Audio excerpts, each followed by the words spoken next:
You're the one who holds it together.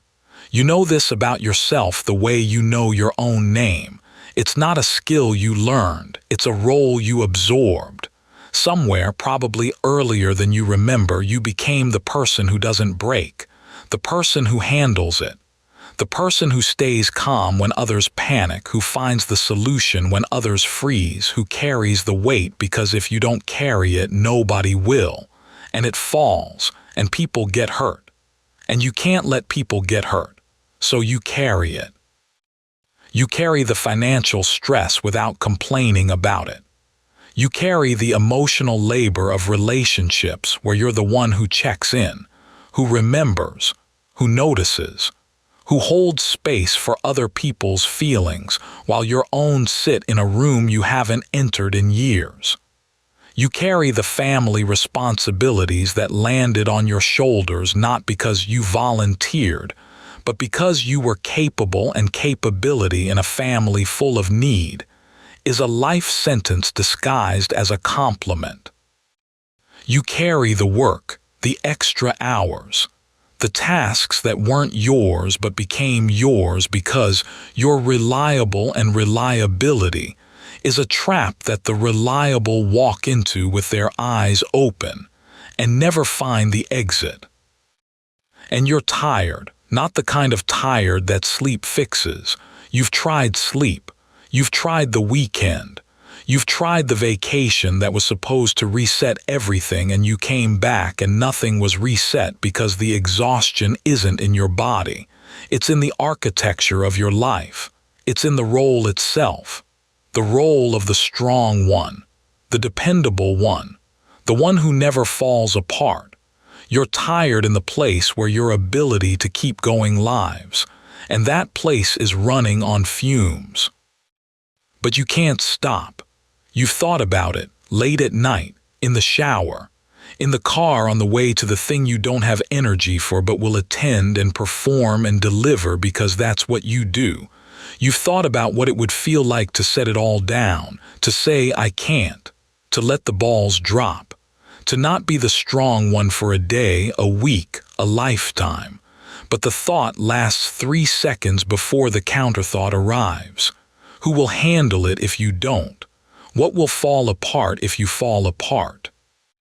Who gets hurt if you stop holding the weight? And the counterthought wins. Every time, because it's not wrong, things would fall, people would struggle. Chaos would arrive in spaces you've been holding orderly through the sheer force of your exhaustion. And so you pick the weight back up, and you carry it, again, today, tomorrow, until you can't. This audiobook is the conversation nobody has with the strong one, because nobody thinks the strong one needs it. 5 chapters. How you became the strong one. What the strength is actually costing you. The collapse you're managing instead of preventing. Why the people around you can't see it. And what it means to put the weight down without the world ending. 1 hour. And I need you to hear this before we start. You're allowed to feel this one. You're allowed to let whatever is behind the wall come forward while you listen. Nobody is watching. Nobody needs you to be strong right now.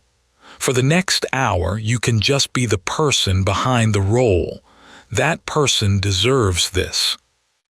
Let's begin. Chapter 1. How you became the strong one. The origin of a role you didn't choose. Nobody assigns the role formally. There's no ceremony, no contract, no moment where someone sits you down and says, from now on, you're the one who holds everything together. The role is assigned through a series of moments so small and so early that by the time you're old enough to recognize what happened, the role has already become your identity. You don't play the strong one. You are the strong one. And the difference between playing a role and being one is that the role you play can be set down. The role you are cannot, because setting it down feels like setting yourself down. And who are you if you're not this?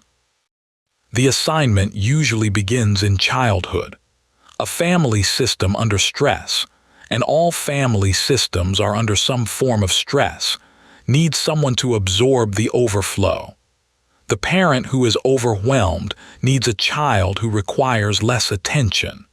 The sibling who is struggling needs a sibling who compensates by being fine. The household that is financially strained or emotionally volatile or structurally incomplete needs a member who takes up less space, demands less support, and generates less need.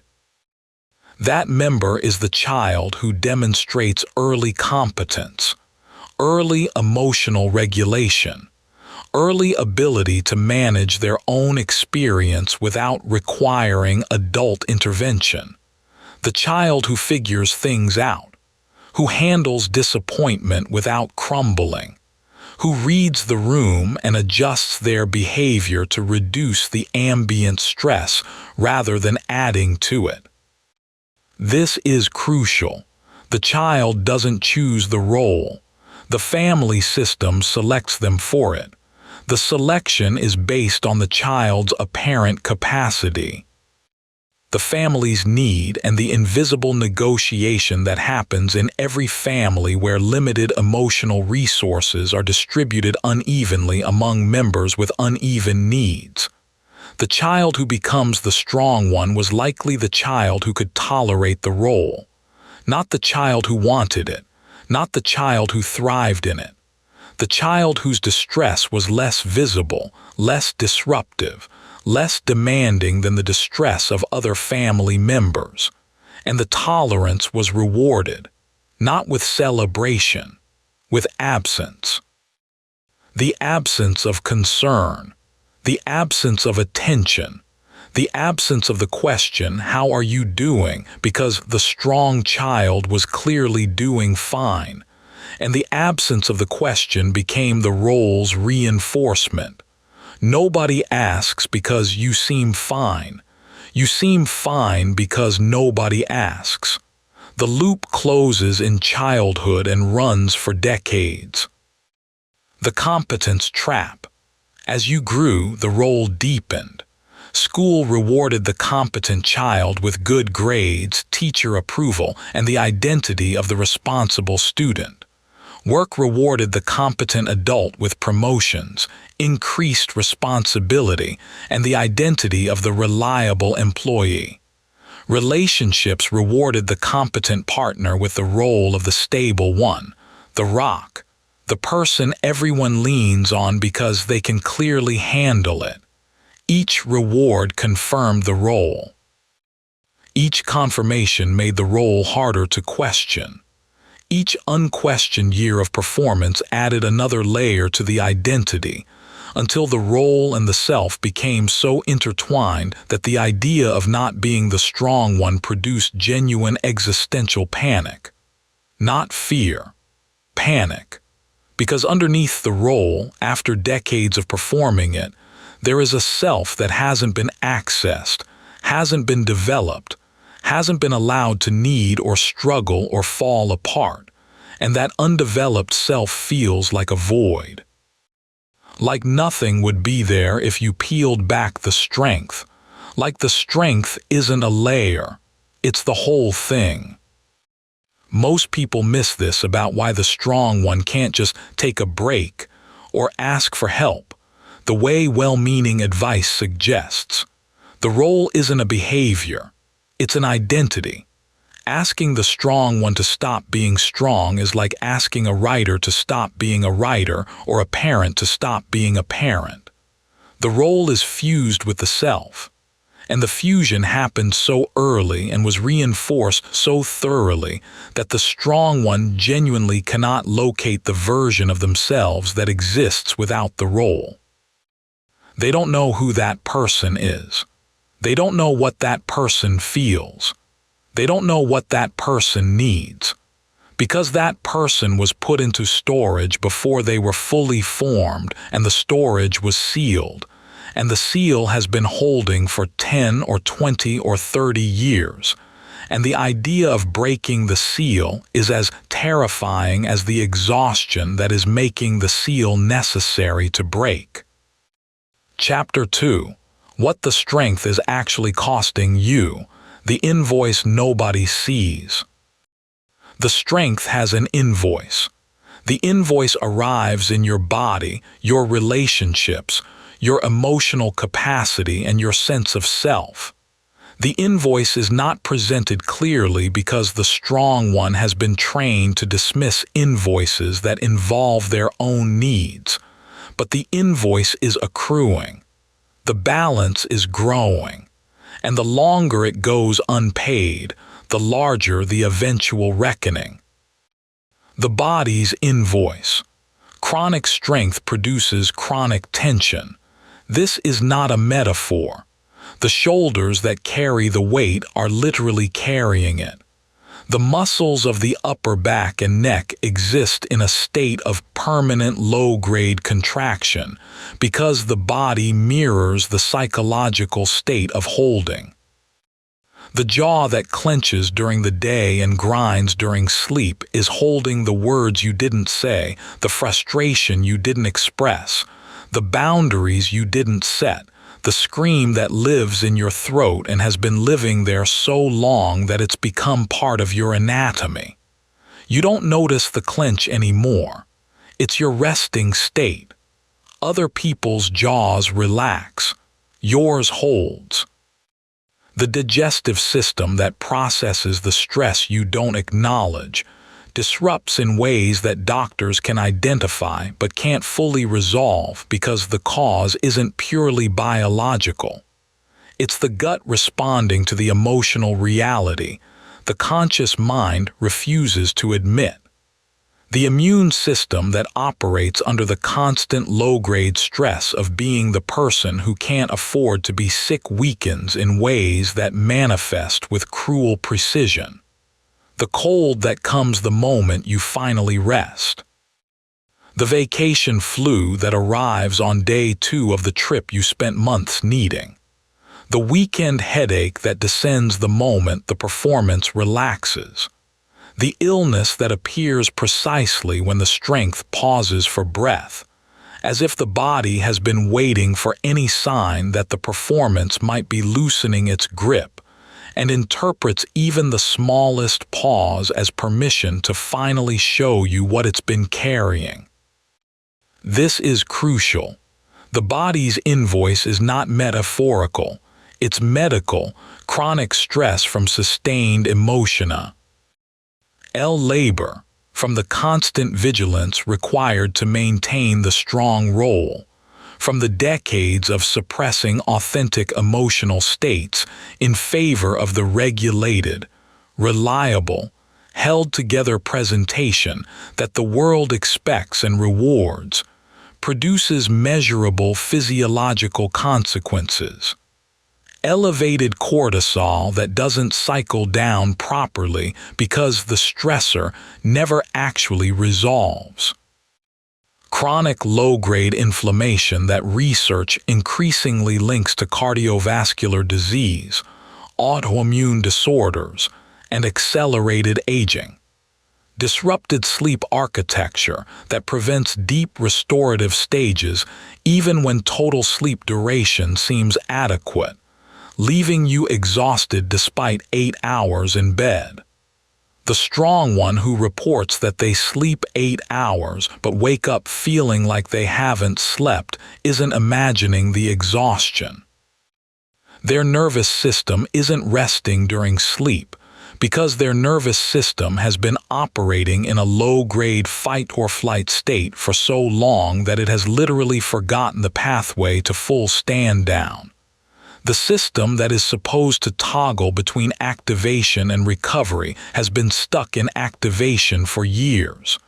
The recovery pathway has atrophied from disuse. The body has been at war for years. A quiet war. An invisible war. A war that nobody sees because the strong one's performance is so convincing that even their doctor treats the symptoms individually without connecting them to the single underlying cause. And the body is sending the invoice for the war in the form of symptoms that will continue escalating, becoming louder, becoming more insistent, until the war ends or the body fails. Those are the only two options the body recognizes: resolution or breakdown. The body does not recognize keep going indefinitely as an option because it isn't one. The relationship invoice. The strong one's relationships are structurally imbalanced. This isn't an accusation against the people in your life. It's not a statement about their character or their love for you. It's a description of the dynamic that the role inevitably creates regardless of the quality of the people involved. You give more than you receive, not slightly more, dramatically more. Not because the people around you are selfish, though some might be, and the strong one's role attracts more than its share of people who are comfortable receiving without reciprocating, but primarily because the role you inhabit signals constantly and convincingly that you don't need receiving, that you handle things, that you manage, that you're fine, that the help they might offer would be unnecessary because look at you, you're clearly handling it. And the people who love you, trained by years and decades of the strong performance to believe that you are in fact handling it, don't offer what they genuinely believe isn't needed. They're not withholding. They're responding to the data you gave them. The data that says the strong one doesn't need what other people need. The imbalance compounds over time the way all structural imbalances compound. You pour into relationships from a reservoir that nobody fills. The pouring doesn't stop because the role demands it. And the reservoir, which was never infinite, which was always being depleted faster than any natural process could replenish it, drops lower each year, each month, each week of being the giver in every interaction, the supporter in every crisis, the listener who is never listened to, the holder who is never held, the person whose question, "How are you?" is always answered but whose answer to "How are you?"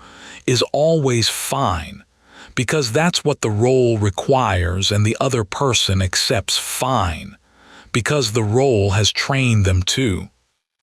The emptiness that accumulates from the relationship imbalance is different from the emptiness described in the previous audiobook. That emptiness came from disconnection from the authentic self. This emptiness comes from the loneliness of being surrounded by people who depend on your strength and never see past it to the person underneath who is drowning. You're lonely in a full room. You're unknown in your most intimate relationships.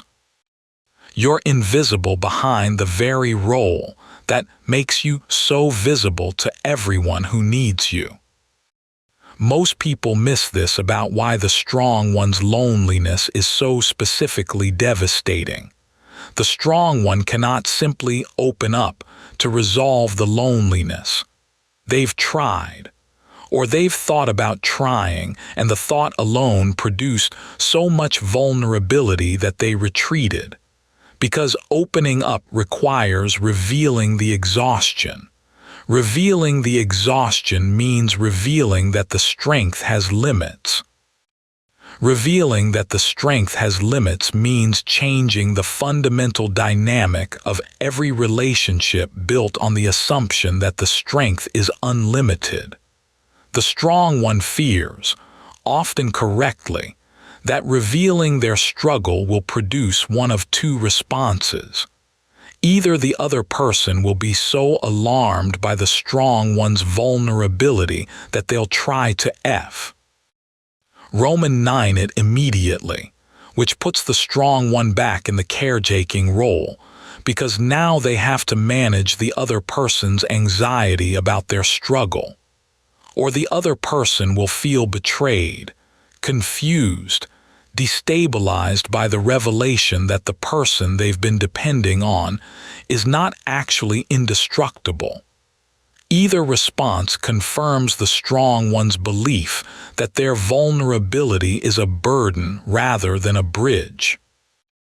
And so they close the opening they briefly created and return to the role, and the loneliness deepens. The identity invoice. Perhaps the most devastating cost of sustained strength is what it does to your sense of self. You have become your role so completely that you've lost access to the person underneath. You don't know what you feel because the role requires you to manage what you feel rather than experience it. You don't know what you need because the role requires you to identify what others need rather than what you need. You don't know what you want because the role requires you to want what serves the system rather than what serves you. The identity invoice is the recognition that in becoming everything for everyone, you've become nothing to yourself. That the person you've been maintaining the world for, the person at the center of all the holding and the carrying and the managing, has been neglected more thoroughly than anyone you've been taking care of. Chapter 3. The collapse you're managing. What happens when the strong one breaks? Here is the truth that the strong one knows but won't say out loud. You're not preventing a collapse, you're managing one. The collapse has already begun. It began months ago, maybe years ago. It's happening in slow motion behind the performance of strength, invisible to everyone who sees the performance and assumes the person behind it matches the presentation. But you know.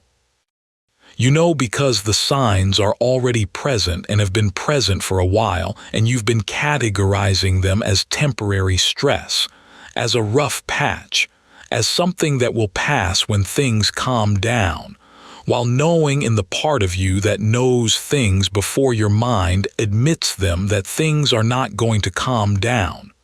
Because the things that need to calm down are not situational. They're structural. They're built into the role itself. The micro-collapses. The collapse doesn't arrive as a single dramatic event. It doesn't arrive the way movies portray breakdowns, with the scream in the office or the throwing of objects or the public disintegration that forces everyone to finally see. The strong one's collapse is quieter than that, more disciplined. Even the breaking follows the rules of the role. It arrives in pieces, small breaks in the performance that you notice and manage before anyone else can see them. The moment in the bathroom where you grip the counter and close your eyes and breathe through something that feels dangerously close to crying. The breath shakes. The chest tightens. Something rises from the place where you've been storing everything you haven't processed, and for 3 seconds it's right there at the surface, about to break through. And then you open your eyes, and you straighten your face, and you check the mirror to make sure the face is convincing, and you walk back out, and nobody knows. Nobody saw the 3 seconds. Nobody saw the grip on the counter or the shaking breath or the thing that almost surfaced and was pushed back down. They see you return from the bathroom looking exactly the way you always look. Composed, fine, handling it. The drive home where the tears come for no specific reason, not triggered by a specific event, not produced by a specific thought, just the accumulated pressure of another day of performing finding the only channel available. The car. The sealed, private, moving confessional where nobody needs you to be okay. The tears fall, and you let them because the car is the only space in your life where the performance isn't required. And then you pull into the driveway or the parking lot and you wipe your face, and you check the mirror again, and you walk inside and you're fine. The transition from tears to composure takes 30 seconds. You've practiced it for years. The people inside the house or the apartment see you walk in, and they see the person they always see. They don't see the 30-second transformation that happened in the car. They don't see the wet marks on your sleeves where you wiped your eyes. They don't see the residual redness that you've learned to disguise with a rub and a yawn. The Sunday evening when the thought of Monday produces not just reluctance but something closer to dread. A full-body resistance to returning to the machine that runs on your energy, that will begin consuming you again in 12 hours, that will expect the performance at full capacity from the moment you arrive. The dread isn't about a specific task or a specific person. It's about the weight. The knowledge that the weight will be there when you wake up and that you will pick it up because that's what you do, and that you will carry it for another 5 days before the weight eases slightly for 2 days before you pick it up again. And you push the dread down, and you set the alarm, and you tell yourself that everyone feels this way on Sunday evenings, and maybe they do, but not everyone feels it in their stomach. Not everyone feels it as a heaviness that starts in the afternoon and deepens as the hours pass and settles into the chest by bedtime like something alive has curled up there and is pressing against your lungs. The micro-collapses are warnings. They're the structural equivalent of the cracks that appear in a building's foundation before the catastrophic failure. Each crack is manageable on its own. Each crack can be patched, ignored, explained away as normal stress, as a rough week, as something that will pass when things settle down. But the cracks are telling you something the role doesn't want you to hear. They're telling you that the structure is under more stress than it was designed to bear, that the load has exceeded the capacity, and that the patching is cosmetic, not structural. The foundation is compromised. The collapse is proceeding behind the patched surface, and the question is not whether the structure will fail. The question is when, and whether the failure, when it arrives, will be managed on your terms or catastrophic on the body's terms. This is crucial. The strong one's micro-collapses are invisible to others because the strong one has become expert at hiding them. The expertise was developed over decades. The techniques are refined and automatic. The face adjusts before the door opens. The voice steadies before the call connects. The tears are processed in private spaces, and the composure is restored before the public spaces are re-entered. The hiding is so effective that the strong one begins to doubt the reality of what they're hiding. If nobody else can see it, maybe it's not real. Maybe they're being dramatic. Maybe everyone feels this way and everyone manages it, and the difference between them and the people who seem fine is that those people are actually fine, and they're just weaker than they thought. The self-doubt is the role's defense mechanism. It prevents the strong one from taking the cracks seriously, because taking the cracks seriously would mean acknowledging that the strength has limits. And acknowledging the limits would mean the role, the identity, the whole architecture of who they are needs to change. And change is the thing the strong one fears more than the collapse itself. Most people miss this about why the strong one keeps performing even when the micro-collapses are becoming more frequent and more intense. The strong one isn't in denial. They're in a calculation. The calculation weighs the cost of continuing, the exhaustion, the micro-collapses, the physical symptoms, the relationship depletion, against the cost of stopping, the chaos that would fill the spaces they currently hold orderly, the people who would struggle without their support, the identity crisis that would follow the dissolution of the role, the terrifying possibility that they might fall apart and not be able to put themselves back together. And the calculation, every time they run it, tells them that the cost of stopping is higher than the cost of continuing. So they continue, not because they're strong, because the alternatives seem worse.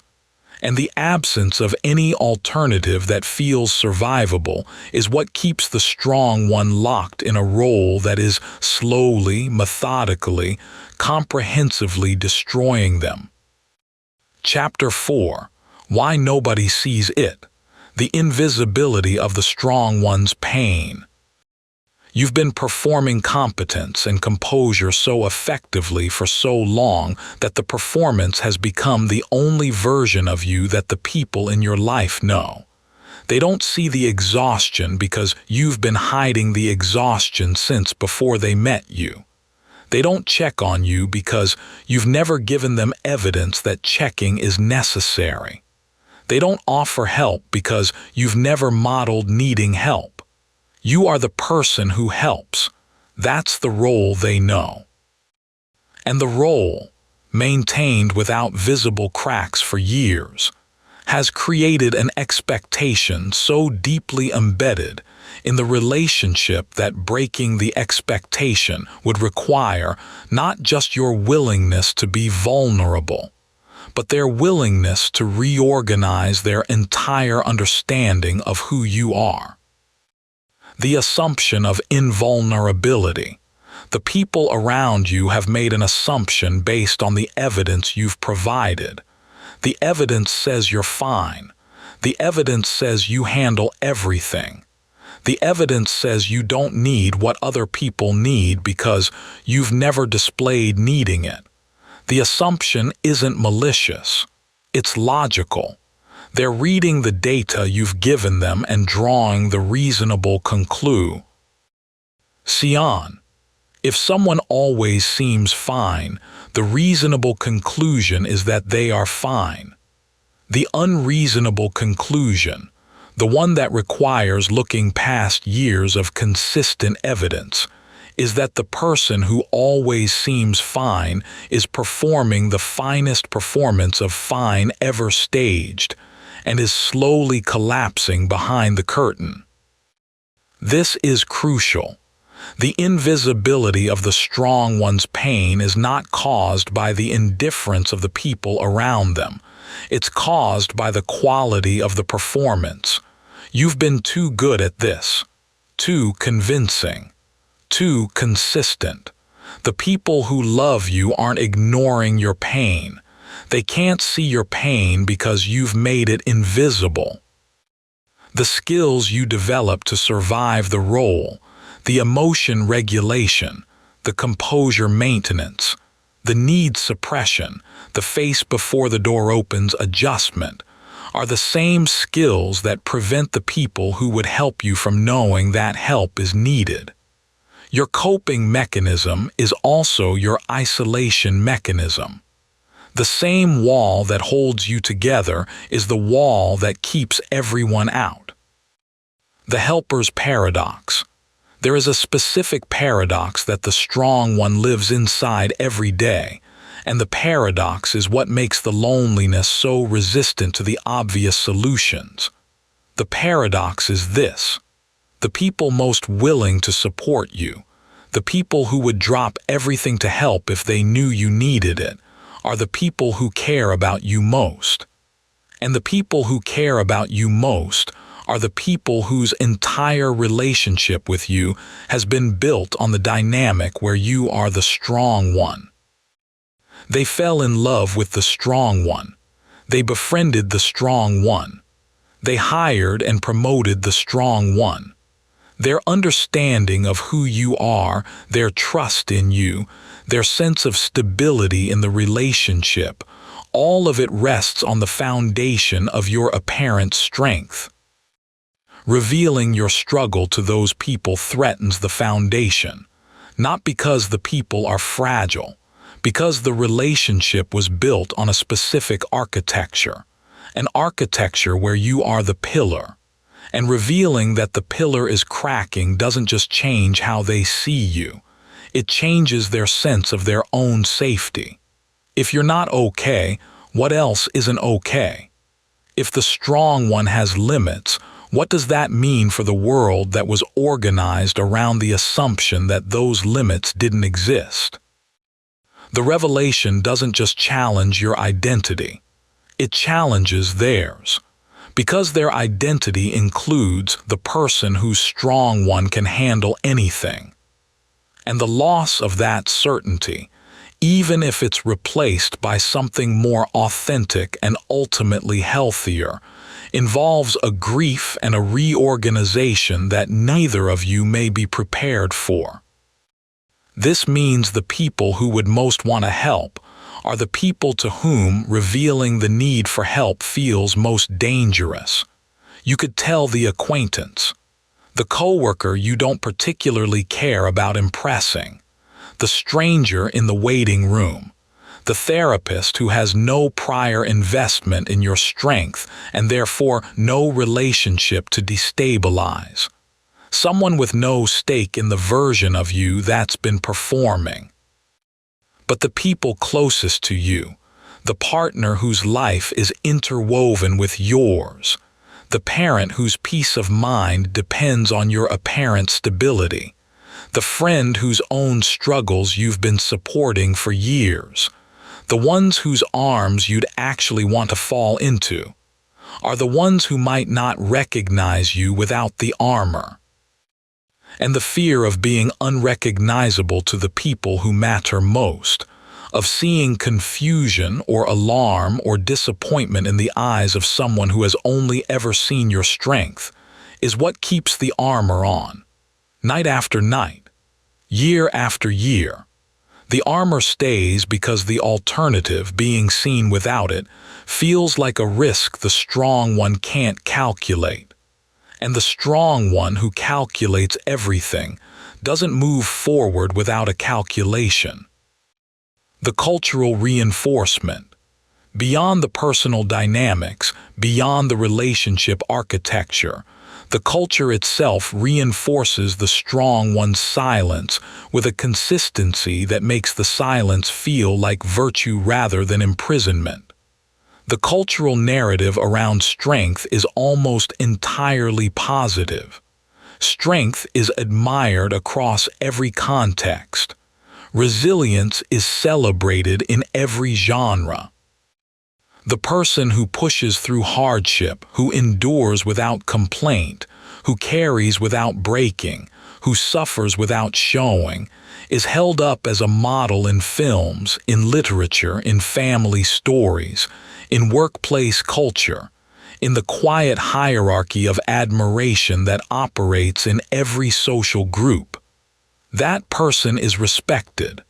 That person is valued. That person is the one others aspire to be.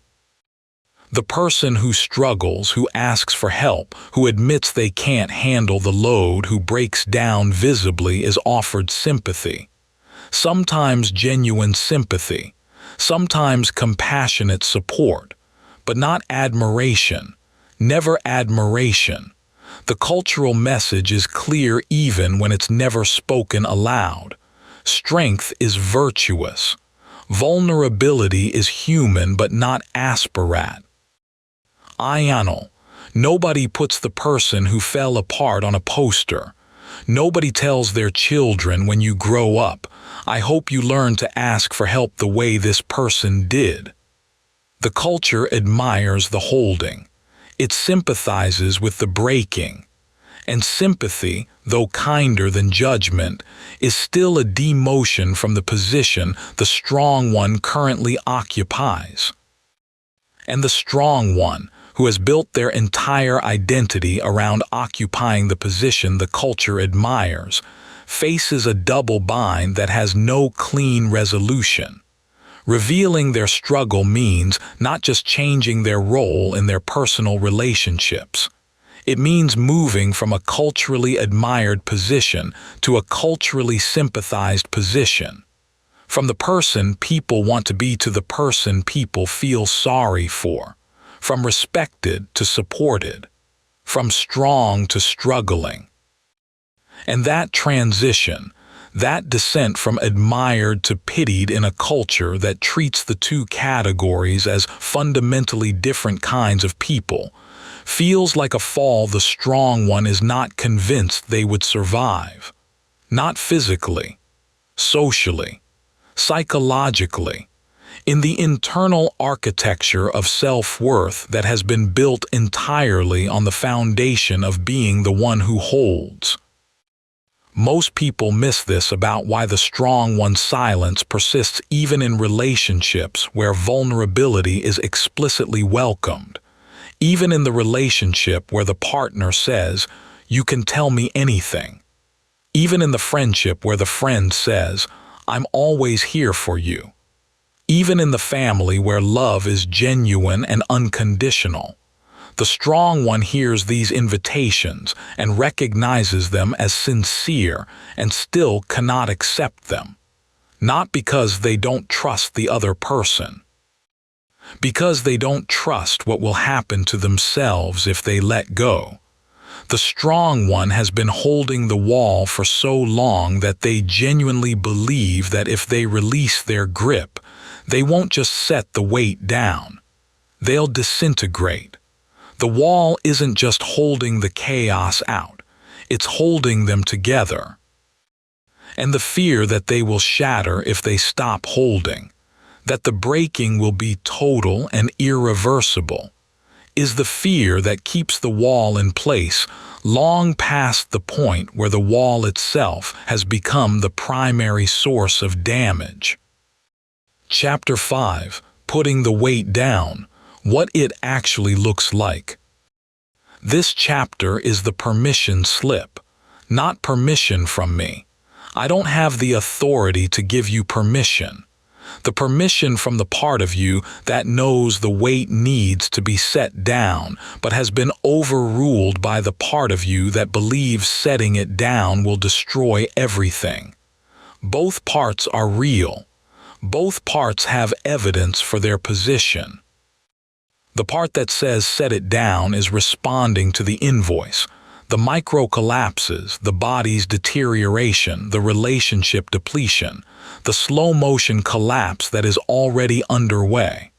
The part that says keep holding is responding to the legitimate consequences of release, the people who depend on you, the systems that require your participation, the identity that would need to be rebuilt.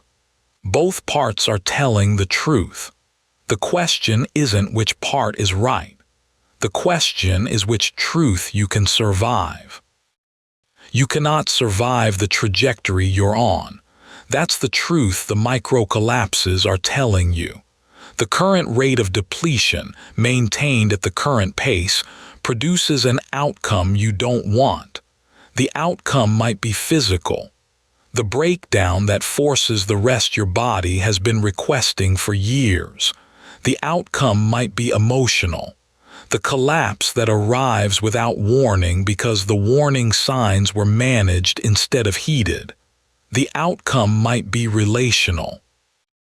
The moment when the resentment you've been converting into patience finally exceeds the conversion capacity and comes out sideways, at the wrong person in the wrong moment in the wrong way.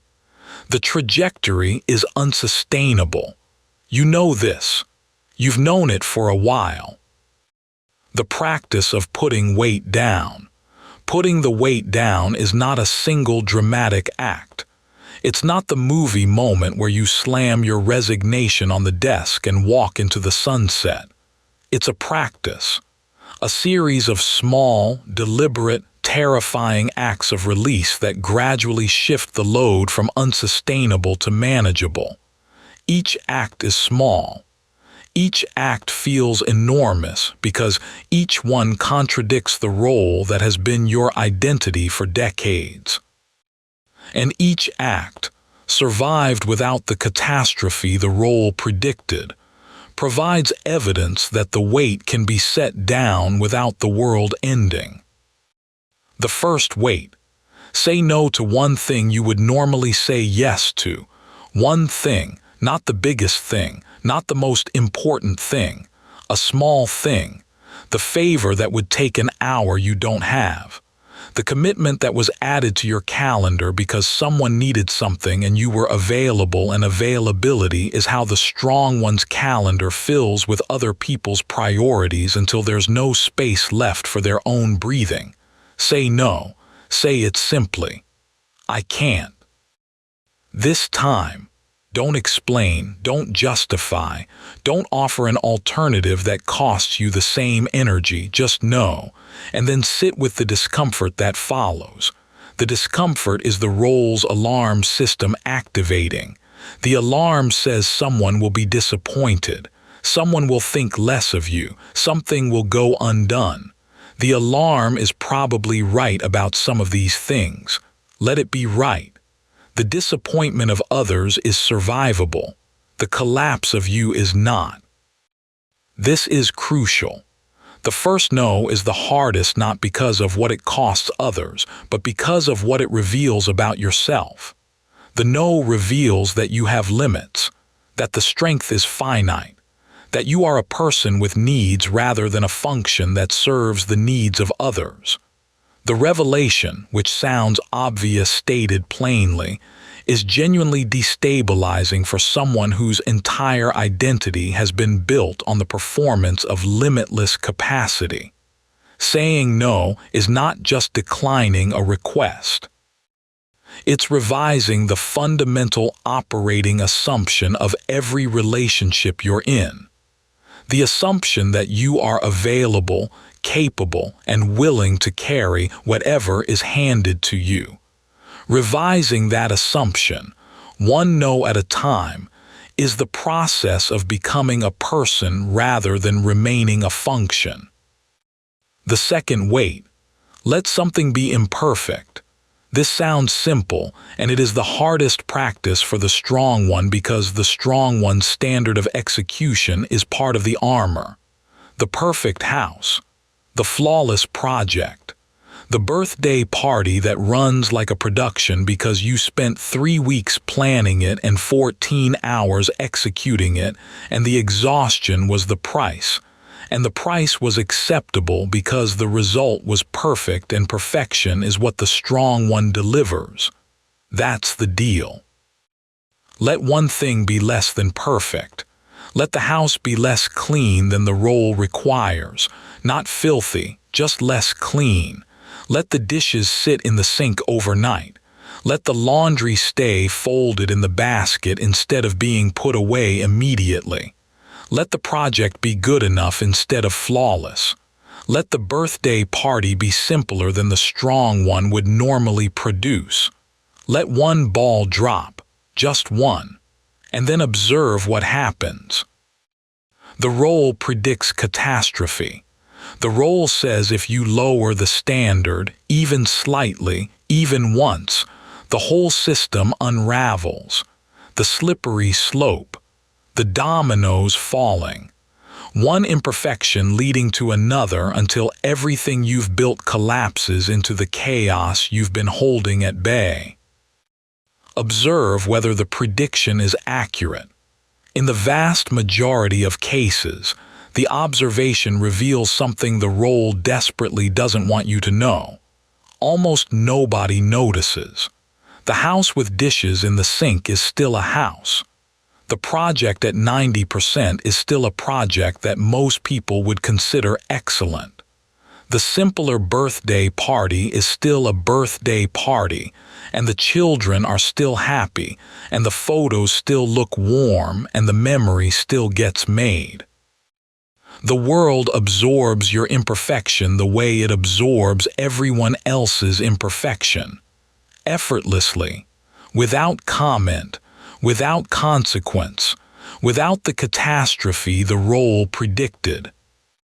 The standard you've been killing yourself to maintain was visible primarily to you. You were the only one who noticed the difference between 90% and 100%. You were the only one who would have noticed the dust on the shelf, or the email that went out with a minor formatting issue, or the dinner that was good instead of exceptional. And the energy you spent bridging the gap between good enough and perfect, which is an enormous amount of energy, was energy the system consumed without producing a proportional return. The return was your own sense of having met the standard, and the standard was set by the role. And the role set the standard high not because high standards are inherently good, but because the maintenance of impossible standards keeps you too busy and too exhausted to question the role itself. The third weight: tell one person the truth, not the whole truth, not the dramatic unraveling where you lay out every micro-collapse and every invoice item and every year of accumulated exhaustion in a single overwhelming confession. One true sentence, spoken simply, without performance, without managing the other person's reaction before the reaction has even occurred. I'm more tired than I look. I've been struggling with this more than I've shown. I need help with something, and I don't know how to ask. I'm not okay, and I don't know how to say that. One sentence, spoken to one person you trust, spoken without the qualifier that immediately follows the "but I'm fine" or the "it's not a big deal" that the role deploys to neutralize vulnerability the moment it appears. Let the sentence land without a safety net, and then wait. Watch what happens. The role predicts that the other person will be alarmed, or disappointed, or burdened by the weight you've just transferred. The role predicts that your vulnerability will see. Ask you something: the relationship, the respect, the position, the image, the accumulated value of decades of performance. The role has been running this prediction for years, using it as the primary argument against ever speaking the true sentence. Watch whether the prediction is accurate. In most cases, and the strong one is always surprised by this, the response to an honest sentence from the strong one is not alarm. It's relief. The other person has sensed something. They've noticed a distance they couldn't name. They've felt a tension in the relationship that they attributed to themselves, wondering what they had done wrong, not realizing that the tension was your armor pressing against their attempts to get close. They've seen the cracks you thought were invisible. And they've been waiting, without knowing exactly what they were waiting for, without having the language to ask the question the role made unaskable, for you to let them in. The honest sentence is the door. One sentence, spoken once. And the response, more often than the role has ever predicted in all its years of catastrophic forecasting, is someone walking through it toward you. The ongoing practice.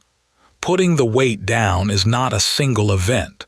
It's not something you do once and then the role dissolves and you're free. It's a retraining. A gradual, uneven, sometimes messy reconstruction of the identity from one that requires holding everything to one that is allowed to need, to rest, to receive, to be imperfect, to be incomplete, to be human in the ways that humans actually are rather than the way the role demands. The retraining takes time because the original training took decades and was reinforced at every level of your life, from family to school to work to culture to the internal narrative you run on repeat at 3 in the morning. Be patient with the pace. The strong one's instinct, and this is important to name because the instinct will arise immediately. is to apply the same relentless drive to the process of recovery that they applied to the process of depletion. To do recovery perfectly. To heal efficiently. To put the weight down on an optimized schedule with measurable milestones and a timeline that demonstrates progress. This instinct is the role trying to control even its own dissolution, trying to be the strong one at the process of no longer being the strong one, trying to perform vulnerability instead of experiencing it. Let the pace be what it is. Let the recovery be messy and non-linear and sometimes frustrating, and sometimes so slow that you wonder if anything is changing. Let the process of becoming human again be as imperfect as being human actually is. That imperfection isn't failure. It's the first evidence that you're doing this as yourself, not as the role. Closing thoughts. The permission you already have. You don't need someone to give you permission to fall apart. You need to recognize that the permission was always yours. It was yours before the role was assigned. It was yours before the family system selected you to absorb the overflow. It was yours before the competence trap closed around you, and every reward for being capable became another bar on the cage. The permission to be human, to have limits, to need rest, to need help, to not be okay, was yours from the beginning. The role took it from you early. It told you that falling apart was not an option because the consequences would be catastrophic, and the catastrophe would be your fault. Your fault specifically. Because you were the one who was supposed to hold it together. And if you didn't hold it together then, the collapse was your responsibility, and the people who got hurt were hurt by your failure, and the guilt of that failure would be worse than any amount of exhaustion. The role made the cost of vulnerability seem infinite, so that the cost of perpetual strength, no matter how high it climbed, no matter how much it took from your body and your relationships and your sense of self, would always seem like the better deal. But the deal has changed. The cost of perpetual strength is no longer abstract. It's no longer a hypothetical future expense that you can defer to next year, next month, after the project is done, after the kids are older, after things calm down. The cost is present. It's here, it's now, it's in your body, your shoulders that haven't fully relaxed in years, your jaw that holds while you sleep, your immune system that betrays you the moment you pause, your sleep that doesn't restore what the day consumed. It's in your relationships, the loneliness behind the competence, the distance behind the reliability. The resentment that's accumulating quietly, steadily, in the place where reciprocity should live but doesn't because the role doesn't allow receiving. It's in the micro collapses that are becoming less micro. The bathroom moments that last longer before the face can be straightened. The are tears that come more easily and take longer to stop. The Sunday dread that arrives earlier in the week and stays later into Monday. The role says keep going. The role has always said keep going. The role will say keep going until the day the keeping is no longer physically or psychologically possible. And then the role, which demanded everything and gave you nothing except the identity of someone who gives everything, will not catch you when you fall. Because the role can't catch you. The role was never a person. It was never a relationship. It was never something that loved you back. It was a pattern. A survival pattern that was useful once and became a prison. And patterns don't hold you when you break. People do. The people you've been holding. The people who would hold you back if you let them see that holding was needed. Let them hold you. Not all the weight at once.